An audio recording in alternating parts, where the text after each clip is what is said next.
acho que, então, vendo esses ciclos de mercado, né, hoje a gente vê uma grande oportunidade, né, e, cara, assim, eu não gosto de ficar prevendo o preço, mas você acha, tá, que a gente está mais perto do fim ou a gente está só no começo dessa recessão? Você está falando globalmente ou olhando para Glo cripto? Olhando para cripto, vai, vamos falar olhando para cripto, depois a gente pode falar globalmente. Tá. Tem uma distinção importante entre perto do fim e perto do fundo, né? Eu acho que olhando para Perfeito. preços, a gente está Uhum, muito mais perto do fundo hoje do que, do que do topo. Muito mais perto. perfeito. Olhando para tempo, aí eu já não tenho tanta assertividade assim para te dizer, porque pode ser que demore muito mais nesse ciclo agora para a gente sair do bear market do que no ciclo passado. Vai saber. O que eu te digo é que, do Uhum, ponto de vista de preço, a gente já está perto dos patamares de queda que o Bitcoin teve nos ciclos passados e, enfim, acho que a gente está bem mais uhum. perto do fundo do que do topo. Vi alguém perguntando do MVRV aí. O MVRV estava abaixo de um, a última vez que eu vi, faz uns 3 dias atrás, 4 dias atrás. Deve estar muito Deixa eu perto ver. aí de um. E, Deixa eu enfim. entrar aqui no site do de Bitcoin. Mas pode continuar, Felipe, por Então, favor. e também você falou de disciplina, né? Da mente Uhum, pregar umas peças na gente e tal. É muito louco, porque eu falo desse indicador, mas ele é óbvio, é um só, tem trilhões, você pode usar o que for. O que mais importa não é você escolher indicador A, o dado B ou C. É você fazer sua própria regra, seu compromisso consigo mesmo e ser fiel a ele, objetivamente, tirando a emoção do perfeito. jogo. Então, puta, tu pode te guiar pelo índice do medo da ganância, ou tu pode te guiar por qualquer dado numérico que tu achar válido.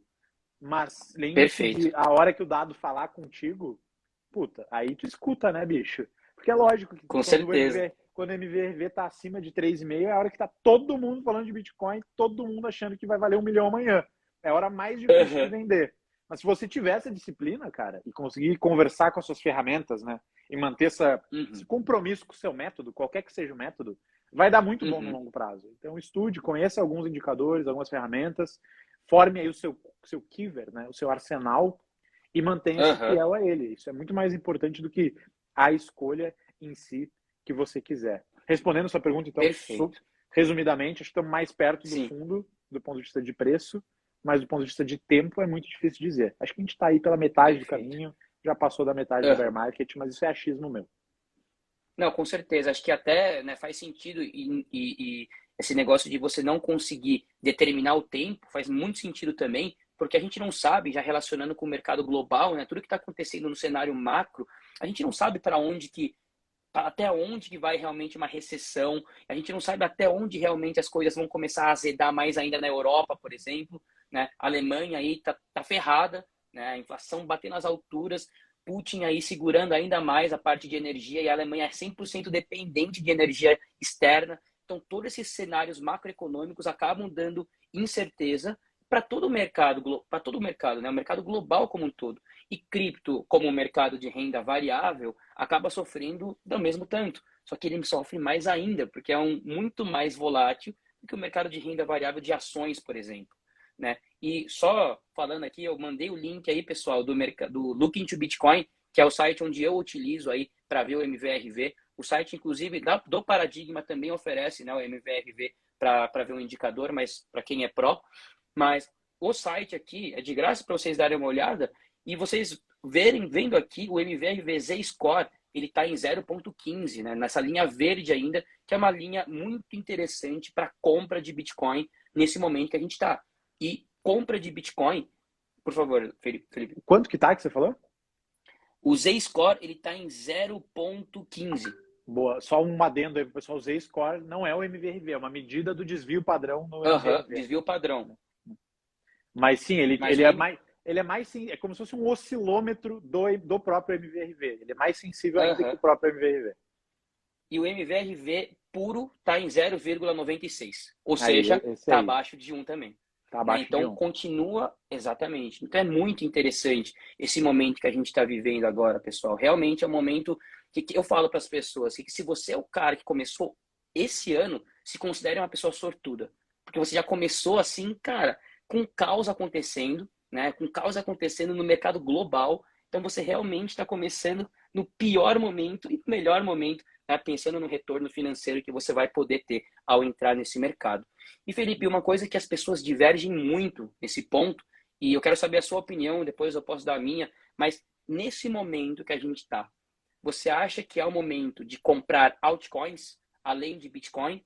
Então, altcoins eu estou colocando Ethereum também, tá? Ether também em altcoins. O que você acha sobre isso? Qual que é o seu posicionamento em relação a essa frase? Eu não acho que é o momento de encher a mão de altcoins. Então, via de regra, Perfeito. de uma forma bem genérica, a hora de você encher a mão de altcoin é no mercado de alta, que as altcoins vão subir mais que o Bitcoin. No mercado de baixa, elas costumam cair mais do que o Bitcoin, então você quer ter menos. Claro, você guarda aquelas que você acredita, você quer ter de qualquer maneira, mas é hora de ter menos. O Uhum. Ether é um caso especial, porque tem um evento atípico aí que vai rolar em setembro, que é a famosa migração para o Proof of Stake. Então, tem um catalista ali que é meio que independente, né? Particular, peculiar do Ether e que não vai afetar todas as outras altcoins da mesma maneira. Então, para o Ether, eu abro uma exceção e faço a ressalva Perfeito. de que pode valer, sim, uma alocaçãozinha aí nesse momento, olhando para o meio de setembro, quando esse upgrade vai acontecer, e até para os meses seguintes, se o pessoal entender a tese do Ether e achar que faz sentido. Nas altcoins, assim, o grosso mesmo, você montar, sabe, você montar aquela bag por Sim. gosto, comprar um monte de porcaria na pior bolsa que tem, então não é a hora de fazer isso, né? Isso aí é a hora que o MVRV sair debaixo de começar a pegar um gás, você olhar lá, pô, 1.3, 1.4, 1.5, as altcoins começando a subir, o pessoal começando a ficar com a mão coçando, aí é a hora que você vai ali na pior Da exchange que hora. tem, enche a mão só de porcaria. Não, legal. Eu também compartilho dessa sua ideia, né? Acho que esse momento, só vou colocar a Ether junto porque eu gosto muito.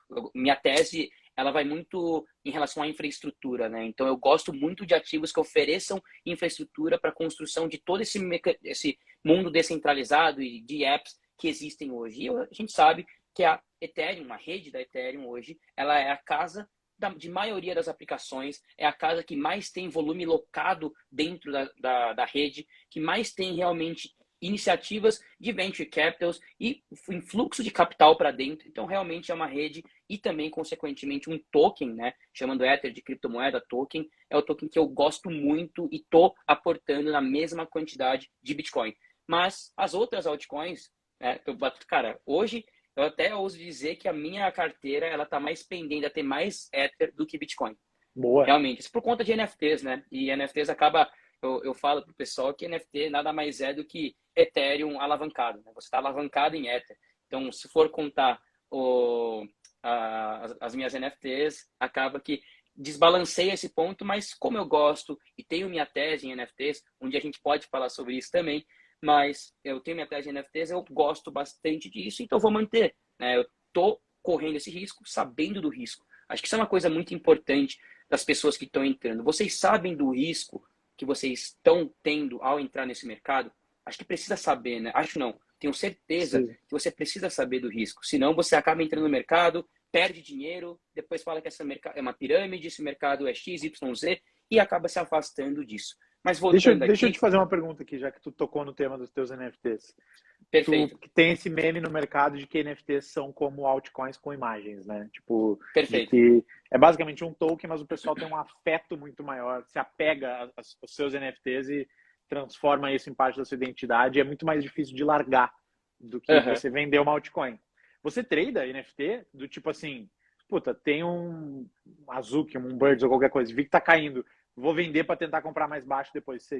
Como que você enxerga esse negócio do Del... tipo, às vezes as pessoas não venderem porque é parte da identidade, mas aí tem gente que Uhum. trade, onde que você se coloca no espectro de carrego Perfeito. comigo porque é quem eu sou, versus vou dar Uhum. uma tradeadinha aqui porque eu quero ganhar dinheiro também.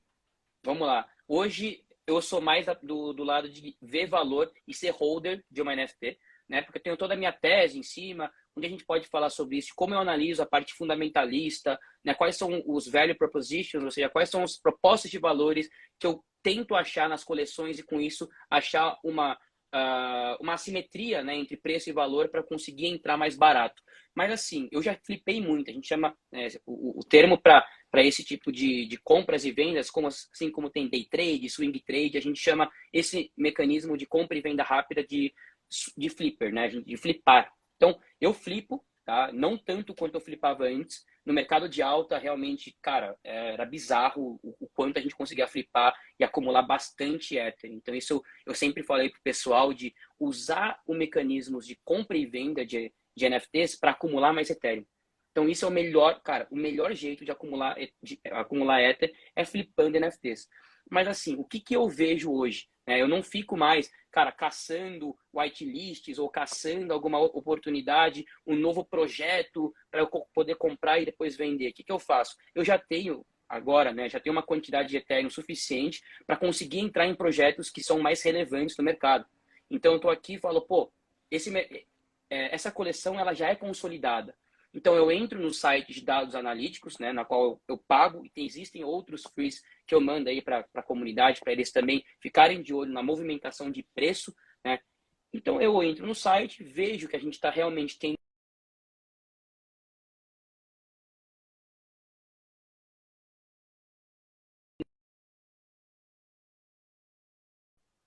Tá me ouvindo? Tá me ouvindo?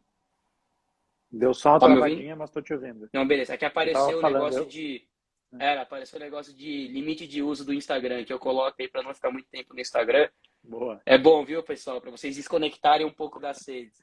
Mas, enfim, né? Voltando aqui que eu estava falando, eu entro no site, vejo realmente que o preço está numa região de suporte, né? Numa região interessante de compra, eu compro, espero um tempo. Se o mercado voltar a subir, eu tenho meu alvo na qual eu vou vender. E se o mercado começar a cair, o que que eu faço? Eu seguro essa NFT e falo, pô, pelo menos eu entrei num projeto que eu vejo potencial no longo prazo. Então, eu não entro mais em projeto só para flipar, por flipar, porque tá todo mundo falando, os influenciadores estão falando, não. Eu uso projetos pré-determinados que eu já vejo valor para conseguir encontrar bons pontos de entrada e bons pontos de saída, tá? Às vezes eu erro, claro que todo mundo erra, né? Mas nesse meio tempo aí, que eu tô desde do Mint, do Bored Ape nesse mercado, já consegui acumular uma quantidade razoável de Ethereum fazendo esse tipo de movimentação. Mas hoje, como, cara, né, para quem não sabe, eu tô no meu último ano de medicina e eu não tenho mais tempo hábil para ficar realmente no computador e ficar vendo o que está acontecendo, os mints e preço. Isso realmente você precisa de um tempo a mais, né, para ficar vendo esse tipo de movimentação. E hoje eu tenho meus moderadores da minha comunidade que têm esse tempo hábil, graças a Deus, que ficam mandando para a comunidade. Eu também mando algumas coisas, né? Quando é um projeto maior, eu falo, pô, pessoal, estamos numa oportunidade muito boa de comprar. Então, até o Crypto Dick Buds, né, eu mandei pro pessoal quando estava um preço legal, porque o Ray estava falando dele, né, que é o 9gag CEO, enfim. A gente tem várias informações vindas do mercado que eu acabo olhando, usando o que eu tenho de experiência, analisando, juntando essas coisas e tomo uma decisão de compra ou de venda, tá? Mas hoje eu prefiro holdar essas minhas coleções porque eu vejo muito valor, eu vejo muito potencial para elas no longo prazo. E quando eu digo longo prazo, é 3 anos, 5 anos. E realmente eu não pretendo vender nenhuma das que eu tenho hoje por 3 a 5 anos. A não ser que o preço exploda e saia do meu gerenciamento de risco e eu acabe vendendo para justamente rebalancear a minha carteira, tá? Mas eu, inclusive, ensino as pessoas a fazerem esses movimentos de compra e venda no curto período de tempo, de um dia, às vezes, ou de uma semana, 2 semanas, dependendo do momento que a gente está vivendo, tá? Mas isso é uma coisa à parte aí desse mercado que é totalmente diferente do mercado de cripto, mas ao mesmo tempo é muito parecido. Então, voltando ao que você perguntou, né, de realmente ser um token que tem identidade, sim, eu compactuo dessa ideia, né? NFT é um token, só que é um token não fungível, né? Você não consegue pegar esse NFT, a não ser que você, lógico que tem como, por exemplo, a Niftyfy é uma empresa que oferece que vários investidores comprem uma única NFT. Achei essa ideia genial, principalmente para as pessoas que querem se expor a NFTs que são mais caras, né? Às vezes você não tem esse dinheiro para entrar, mas você consegue fazer uma vaquinha com um grupo, com uma comunidade que você tem e se expor a essa NFT para conseguir especular o preço no longo prazo, no curto, no médio prazo, tá? Mas eu vejo hoje como NFT algo que acaba sendo sua identidade digital. Isso é uma proposta de valor que eu busco, né? De quantas pessoas estão dispostas a usar aquilo como a sua identidade digital. Hoje a gente vive num mundo em que 1/3 do tempo a gente passa no digital. Então, a sua identidade no mundo digital Pode ser que agora não seja uma coisa que as pessoas levem muito em consideração, mas daqui a 3, 4 anos, quando o metaverso, né, quando todo esse sistema e todo esse ecossistema digital estiver rodando de verdade, as pessoas vão levar muito em conta. E vão olhar e falar, pô, esse cara tem um CryptoPunk. Pô, esse cara tem isso, aquilo. Pô, então você começa a ver que a sua identidade vai ter muito valor daqui para frente. Então eu bato muito nessa tecla e hoje, né, voltando, eu já disse isso, mas eu sou mais holder do que trader, mais holder do que flipador. Tá. Boa. Mas e você, Felipe? Já começamos a falar de NFT, eu vou perguntar a sua Cara, opinião também. eu também já flipei muito. Nossa, teve uma época ali que nem você falou, essa época, um momento ali Nossa, que tinha fala a dia que verdade, você era bizarro. ficava até 3 da manhã e puta, acordava mais cedo que dava Uhum. e puta, se puxando até o limite, porque bull market, ele, a hora que acaba, bicho, uma vez que você atravessa um ciclo, você entende que bull market é para se matar mesmo, tem que ficar acordado até É, madrugada, aproveitar o máximo, porque depois vai vir um marasmo, uma calmaria, você recompõe as energias e se prepara para o próximo. Então eu já perfeito, flipei cara. muito hoje, puta, faz um tempo que eu não tenho flipado muita coisa não, salvo aquele ocasional, lançamento novo, né? Faz Uhum, barulho, a uhum. galera tá comprando e tal. Mas eu não divulgo meus holds de NFTs, não uso como identidade, por uma questão Uhum. de privacidade, não é minha vibe também. Tipo, Não, perfeito. ostentação no mundo real nunca foi minha vibe, e eu entendo Uhum, que tem uma parada de construção de comunidade diferente de você usar um Rolex ou passear com uma Ferrari no mundo real, ter um uhum. CryptoPunk, um Nouns, ou um NFT caro, mas também tem um pouco dessa parada de sinalização social que o meu jeito de Perfeito, fazer isso é diferente. Mas eu tenho bastante arte perfeito. generativa, coisas do começo das art blocks, tem umas Pô, peças que que eu da gosto hora, cara. Um bastante. Fidenza da vida, assim. Vários dos Pô, bonitos. que da hora, E cara. Que dos da hora. profile pictures mais novos, eu não tenho Moonbirds, eu não tenho Azul que eu não tenho, Uhum, mas uhum. já, alguns dos que eu acho mais legais, assim, eu tenho uma bagzinha ali, até porque o pessoal falando de utilidade aí no chat, tem alguns que te dão utilidade, seja você fazer propostas ou votar para alocação do Perfeito. caixa de um determinado DAO, ou sei Uhum. lá, o que é que seja, né? Então, Então, isso é mas uma coisa que. Desculpa te interromper, mas utilidade em NFTs é uma grande caixa preta, né? Hoje, não existe utilidade que faça valer o preço do Bored Ape de 70 Ethereum. Não existe utilidade que faça aquela PFP valer 70 Ethereum. Então, o que, que faz um Bored Ape valer 70? São as outras propostas de valor que eu vejo. Então, identidade digital, consumo conspícuo, né? Conspicuous consumption, que a gente chama isso, que é o que você falou. Pô, o que, que faz uma pessoa andar de Ferrari, sendo que um Marte ele também anda e também você consegue andar e viajar, fazer tudo com ele. Né? Então é o fato da pessoa querer mostrar para as outras pessoas que ela tem isso. Né? Terceiro ponto, pô, branding, que eu bato muito na tecla disso, né? De você criar realmente um modelo de negócio em cima disso. Ou se não é modelo de negócio, cultura. Cara, cultura, e quando digo cultura, arte mesmo, né? Arte degenerativa, generativa, isso é uma coisa que não tem valor. Quanto que você vai pagar por uma, sei lá, um art block da vida, né? É uma arte, é uma cultura, faz parte da história isso. Então é difícil você medir valor, né? E utilidade é um negócio que a gente fica meio, cara, o que que é isso? O que que é aquilo? Eu acho que ao longo do tempo as utilidades elas vão ser construídas e vão ser realmente estabelecidas no mercado, né? E o que você falou é uma coisa que realmente vai acontecer e já está acontecendo, que é o direito de voto da sua tesouraria da DAO que você faz parte. Né? Então, acho que isso é uma grande utilidade e depois, mais para frente, quem sabe, divisão dos lucros e todo o mint que acontecer, de toda a movimentação de mercado secundário. Né? Então, são coisas que ainda não acontecem, mas que eu vejo lá na frente acontecendo. Né? Não sei a se você parada, também... concordo contigo, que tu falou de branding, é um das proposições nas quais eu mais boto fé. No seu caso, por exemplo, Uhum. você já usou um Azuki de foto de perfil aqui no Insta, né? Já, já. Você Uhum. mudou pro Moonbird, você não perdeu, tipo, a sensação que eu tenho é de que você, agora eu vejo você e lembro do seu Azuki, vermelhinho ali, viradinho, papapá, e no Uhum. seu Moonbird também. Então, Perfeito. e você pode mudar depois para um próximo, e eu já vou estar esperando que vai ser uma escolha legal, que não vai ser uma coleção qualquer chinfrinha, por conta das que Perfeito. você já fez. Então, você carrega não só a marca da Azuki, do Moonbird, mas tipo, você vem construindo a sua, emprestando dos conceitos subjetivos que essas marcas já te emprestaram. Então, esse atributo do Perfeito. branding. E tem marca fazendo isso, né? A Adidas, quando foi escolher uma coleção para fazer a parceria, escolheu os Bored Apes. A Visa, quando Perfeito, escolheu cara. um para comprar, escolheu o CryptoPunk, né?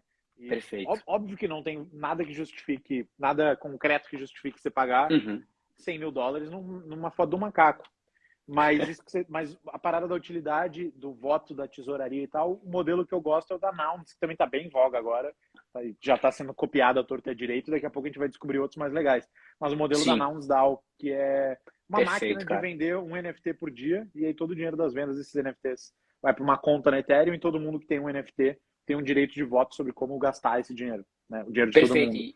E hoje, se eu não me engano, a tesouraria da Nouns, ela tá com 27 mil Ethers, assim. Então tá um É, negócio absurdo, né? Para sim. 500 holders. Então você vê e é um negócio que tem tomado bastante atenção, né? E Moonbirds, por exemplo, que é a coleção aí, que é a minha foto de perfil, eles vão criar uma DAO, né? Dia 30, inclusive, eles vão fazer o pronunciamento oficial. Tô esperando muito por esse dia. Vai ter coisa irada, assim. Os caras vão falar de várias coisas que eles estão planejando no futuro.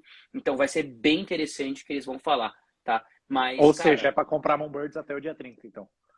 ou seja, se você quer comprar um Bird, compra Compre até o logo. dia 30 que o negócio vai, muito provavelmente vai, cara, assim, sinceramente, o preço tá bem distoante de valor, né? Por tudo que eles querem construir e todo esse ecossistema que eles estão montando em cima das PFPs, eles serem realmente uma mídia social, né? Eles estão realmente querendo entrar nessa área e, cara, uma empresa de mídia social é bizarro, né? A gente tá falando de receitas bilionárias, assim. Então, eu acho que vejo muito potencial e Kevin Rose é um grande nome, não só do mundo Web3, como do mundo Web2. Então, acho realmente algo muito interessante, né? E foge um pouquinho daquele negócio de especulação de, cara, coleções que não tem nem pé nem cabeça. Eu fujo disso porque acaba sendo só especulativo sem valor, né? Eu gosto de especular sem valor, às vezes, pô, uns degen da vida que a gente chama, né, de projetos que não tem nem pé nem cabeça. Às vezes eu faço isso, mas eu gosto, de novo, de encontrar bons momentos de compra de coleções que já estão consolidadas no mercado, já tem um certo nome, porque é mais seguro, o risco é menor, né? Pelo menos eu enxergo dessa maneira.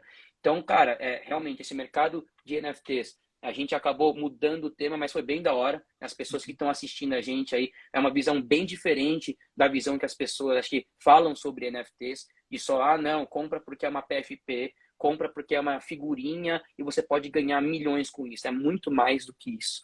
A gente está falando sobre propostas de valores diferentes no longo prazo, E né? você, mais uma pergunta que eu tenho. Por A gente favor. está falando de utilidade, valor e tal. Um dos Uhum. jeitos de se trazer valor de volta para os portadores de uma coleção de NFT que tem bombado recentemente é o criador da coleção ou os criadores fazerem um drop, mais um drop depois e dar de graça para quem já tem, né? No caso da Perfeito. Moonbirds teve o O Oddities. Audits. É um modelo que já tá, a galera já tá, e aí, né? Tipo, demandando algo a Uhum. mais, não basta só você Uhum. dropar. E a pergunta que eu ia te fazer é, o tal do Oddities constrói alguma coisa no ecossistema do Moonbirds? Você tem o seu ainda? Você vendeu? Ou... Tenho. Inclusive, né, semana passada a gente teve o Town Hall, né, uma reunião só com os holders desse mercado das NFTs, que o Kevin Rose ele falou sobre o futuro de Oddities. E, cara, o futuro de Oddities é bem interessante, tá? Bem interessante mesmo. Porque o que eles vão fazer? Eles vão anunciar de fato no dia 30. Mas eles vão anunciar um negócio de queima de Oddities. Cara, como assim queima de Oddities? Então, todo mundo que é detentor, que é holder de odds, ele vai poder tomar duas saídas. Ele vai poder escolher duas coisas. Uma, ele mantém a coleção de odds e constrói junto com o Gramplin, né? E também junto com a Proof, um ecossistema totalmente à parte de Moonbirds, porque muita gente acha realmente que odds é realmente uma coleção secundária de Moonbirds, mas não é. É uma arte totalmente diferente, com um artista totalmente diferente. Né? E realmente, quando a gente for parar para pensar, a Proof ela bate muito na tecla de arte. Né? Grails, por exemplo, é uma iniciativa aí da Proof de chamar alguns artistas e lançar essas coleções para os holders e também para o mercado. Então eles têm uma pegada diferente artística que eu gosto muito, né? Acho que você também gosta, né, Felipe? Você tem algumas artes realmente, eles gostam bastante, batem bastante na tecla disso.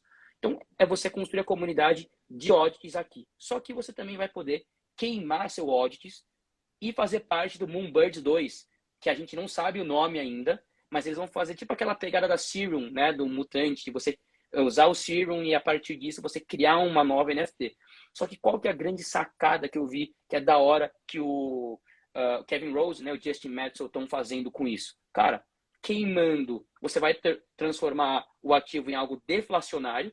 Então, do que vai ter 10 mil, 9 mil, 8 mil, 7 mil. Quanto mais as pessoas quiserem comprar o Moonbirds 2, ter o Moonbirds 2, eles vão precisar queimar um Oddity para isso. Então, o ativo vai se transformar em algo deflacionário. Só que aí eu sempre bato na tecla e falo, não adianta você diminuir a oferta sem aumentar a demanda. E como que eles vão aumentar a demanda? Dando utilidade e criando um ecossistema à parte para audits. Então, cara, eu achei genial, porque, querendo ou não, né, e o Justin Metzl, ele bateu e falou muito disso, falou, cara, a gente errou em audits porque a gente colocou muita expectativa nas pessoas que estavam realmente esperando isso. E o pior erro, né, aprendendo isso do mercado Web3 mesmo, é você colocar expectativa demais nas pessoas. Porque quando você coloca expectativa e gera um hype, ou seja, uma demanda de curto prazo, você não vai conseguir manter essa demanda no longo prazo, certo? E a comunicação de como o criador ele vai se comunicar com o detentor, com o holder, também é extremamente importante. Se você tem um ruído de comunicação, como aconteceu agora com o Moonbirds, né, desse anúncio que a gente teve de mudança de propriedade intelectual, cara, gera um medo. E o mercado de NFT, se vocês acham que o mercado de cripto é um mercado que é movido por sentimento, o mercado de NFT é movido 5 mil vezes mais. 5 mil vezes mais. Então, eu acho que assim, a gente está aprendendo muito nesse mercado Web3, né? Coisas estão dando certo, as coisas estão dando errado, e com isso a gente vai construindo uma comunidade. E quando a gente fala sobre Web3, a gente fala sobre NFT, a coisa mais importante que eu vejo isso, né, e as pessoas desse mercado veem também, é em relação à comunidade. Quando você constrói uma comunidade forte, e essa comunidade ela é composta por pessoas influentes no meio Web 2 e no meio Web 3, a gente está falando de uma comunidade com muita informação. E hoje, né, a coisa mais valiosa do século XXI é a informação. Então, dentro dessas comunidades, você está falando com as pessoas mais influentes, mais inteligentes do mercado Web 2 e do mercado Web 3, trocando informações. Então, cara, o grupo do Discord, né, que é onde é abrigado todas as comunidades, a maioria das comunidades de NFTs da Proof, cara, é bizarro. Eu vou assim, ler a conversa que está acontecendo lá, o nível da conversa é muito alto, eu aprendo muito com isso. Eu transmito o que eu aprendo, né, de conhecimento Web3, que eu vejo lá, para a minha comunidade, e tento replicar o que eu vejo lá aqui no Brasil, porque eles fazem isso com muita excelência, né? Então, para mim, esse preço que eu paguei, por exemplo, de Moonbirds, valeu cada centavo. Por mais que você fale assim, cara, como é que você pagou esse valor em Ethereum numa PFP? Aí eu falo, cara, não é só uma PFP. Isso me deu acesso a uma comunidade, isso me deu acesso a pessoas muito inteligentes, muito influentes. Por exemplo, modelos de negócio são criados lá, eu posso apresentar o meu modelo, a minha comunidade para o pessoal, e eles abraçam isso e dão conselhos sobre isso. Então, acho que assim, é muito mais do que simplesmente uma profile picture, né? E voltando tudo isso aí para a parte de audits, eles estão querendo criar a própria comunidade. O que eu achei, assim, sensacional. Porque você sai desse negócio de que está ligado a Moonbirds, a uma coleção secundária, né? Foi um drop, e muita gente acha que airdrops são utilidades, mas isso não é uma utilidade. Isso não é uma utilidade. Isso é só os produtores, né? Os creators, gerando uma demanda de curto prazo para a pessoa comprar, isso gerar venda e royalties no mercado secundário, para ele gerar e continuar girando a empresa dele. O que é muito inteligente da parte deles. E por parte dos investidores, a gente tem duas opções. Ou segura, ou seja, segura o risco e vê no que isso vai dar, ou você consegue vender essa coleção e com isso tirar uma parte do lucro sem precisar vender a coleção primária. Eu vejo assim, né, de você ir vendendo aos poucos outras coleções que eles vão dando airdrops para que você consiga pelo menos bater 60%, 70%, 80% do seu custo que você investiu. Tá? Animal, animal. Já que eu inverti a entrevista aqui, vou te fazer mais uma pergunta. Se você fosse alocar hoje numa apostinha em Moonbirds, você compraria Moonbirds ou Oddities? Curto Cara, eu prazo, acho um que... mês. Perfeito. Eu acho que Oddities.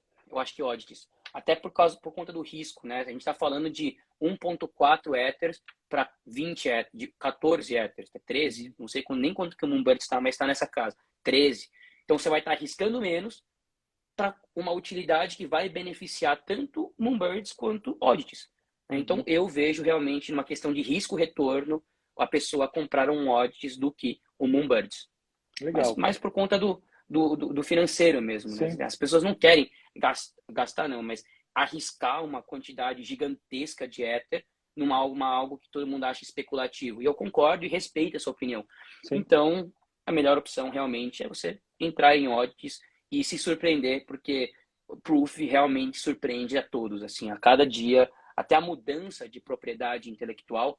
Inclusive, vou fazer uma live sobre isso na sexta-feira com o Caio Vicentino, falando sobre diferenças de propriedades intelectuais no mundo de NFTs, né? Que é uma coisa bem interessante e as pessoas não sabem muito, né? E não sabem o que é propriedade intelectual, não sabem o que é CC0, que eu falei bastante numa live ontem, inclusive. Então, assim, então todo mundo que está assistindo aí, fica o convite, que sexta-feira a gente vai falar sobre isso também, que é um tema bem interessante, tá? Mas eu acho que é isso, Felipe. Eu acho que odds é algo que vale a pena, tá? Vale a pena, tem fundamento. E para minha comunidade, eu falei quando estava 0,8, assim, mais ou menos. Caiu a 0,8. Falei, cara, para mim isso aí tá um absurdo. Tá um absurdo. E realmente estava um absurdo. E um dia ele foi de 0,8 para 1,6. Então, assim, foi um movimento gigante, 100% de valorização. Quem pegou, pegou. Quem não pegou, ainda tá valendo. Esse é o ponto. Ainda tá Legal. valendo por conta, né, do tudo que vai ser construído lá na frente.